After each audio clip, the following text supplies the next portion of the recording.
let's hop into Penix here. He did some incredibly impressive stuff in the national, really all season, but in the national championship, I really thought that he even losing game, getting beat pretty bad by Michigan, he still did some incredibly impressive stuff. And he was clearly very badly injured, probably from when the game started, but it was visibly obvious probably by the second quarter or so. So we'll hop into some film from Penix. Here he is against USC. Mark? Yeah, so again, a lot of people, the biggest hit they have on Michael Penix is, well, he's older and he's injury-ridden, right? He's had 2 knees, shoulder issues. Like, this doesn't look like a guy who's injury-ridden to me. He escapes out of the pocket, showing athleticism, throwing on the run, and delivers this beautiful strike over 3 defenders, exactly where the ball needs to be. You watch his escapability in the pocket, you're going to see it in several different clips that will show. This guy, like, people forget how elusive and electric he was as a playmaker extending plays at Indiana. And then, yeah, he had some injury issues, and maybe he's less elusive than he was, but he's still very much capable of protecting himself and escaping blitzers and making plays down the field. He did it at Washington all year long. And make no doubt about it, this was the best quarterback in the country last year, and it wasn't really close.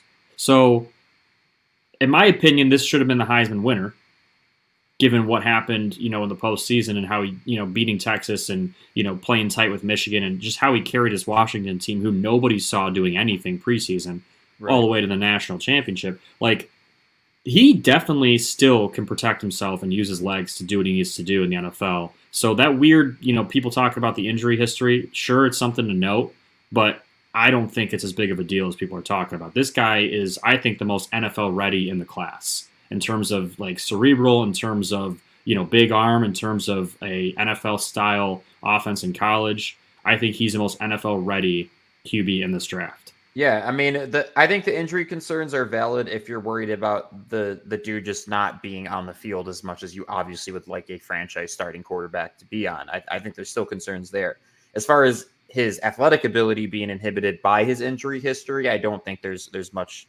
Yeah, I mean, this is the same thing. This is him escaping two offensive tackles both get beat. He gets pressure from his left, pressure from his right, and he's able to escape. Look, he gets a free blitzer, escapes, recognizes where the blitz was, beats the blitz, and is smart enough to just tuck and get the first down on 3rd down with his feet. He did this all year long. I don't know where the notion is, this weird theory that he doesn't have like the legs or he doesn't have the athleticism. He's one of the more athletic quarterbacks that we've seen coming out in a while. Like he can do it. He can do all the things you need him to do to extend plays and to get first downs with his legs. And he's smart. He's very, very cerebral. I do think he is the most NFL-ready quarterback in this year's draft. That doesn't mean he'll be the best, but I do think that if he plays early, if any of these guys had to play tomorrow in the league, I think he's the most ready to do that. Yeah, obviously very seasoned. And I do laugh because, people like, I think between injury history or just long time playing, right? Like people said similar things about Hendon Hooker when he got drafted. Like, oh, like you're drafting a, 26, 27-year-old guy. Like, we are in an era of NFL quarterbacks where these guys, if they are franchise tier guys, are playing well into their 30s. Like, it's not a big deal for an older quarterback to be on a rookie contract. In fact, I think there could be a premium to that, right? Because you're getting them, at an affordable cost for, a later stage of their career. So I definitely don't think, like I said, there's much water to that argument at all about he's too old, he's too injury ridden. I don't think that carries weight, especially like you said, Mark, like, clearly very NFL ready as far as his decision making ability. He's got he has a rocket of an arm too. Like it is, he made some very impressive throws against Texas in the semifinal, and crazy throws. Really, like I mean, tight, windows and beating safeties and anticipating what's happening down the field and recognizing coverages. Like he is, I think he's probably the smartest quarterback in this draft. And, I think he's one of the best leaders in this draft. And the one thing with Michael Penix, and as you can, this is just a deep, out route here that he completes from the left hash all the way to the right sideline. Again, he's across the field. These are NFL style throws. You got to be able to make these huge arm throws. He did it at a high clip, high percentage all the time. The biggest thing for me with Michael Penix, when you watch this guy play over the course of his career, whether it was at Indiana or at Washington, no matter how big the game, no matter what the situation was. He never, ever looked phased. Never looked nervous. Never looked like the moment was getting to him. He just is like an assassin. Like, he's just calm and collected at all times.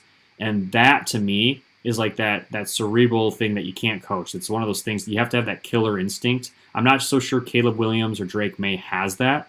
Michael Penix has that. 100% has that. Like, I'm going to go out and do my job and win my team this game. And I'm going to do whatever I need to do that. This play is probably the most impressive one to me out of what you showed here, is just because like his ability to flip his hips there and just get the ball out with pressure in his face. Exactly. Yeah. And again, the coverage is pretty tight here. He's got to place this ball right on the outside of the receiver's body here, because the defender makes a good recovery. But he does, in my opinion, he's the second in terms of down the field accuracy. We'll get into Jaden Daniels eventually. Jaden Daniels was the most accurate down the field big arm throw guy this year in college football. Second was Michael Penix. And they were way far ahead of everybody else in terms of consistency, completing the ball down the field on go balls, on deep posts, and stuff like that. So both quarterbacks, too, it's worth noting, studs at receiver. Studs at receiver, for sure. But, chances are whatever NFL team they go to will have some studs at receiver, because the league is full of gifted wide receivers and tight ends. So he's an interesting prospect, but I'm high on Michael Penix. And again, this is a deep class.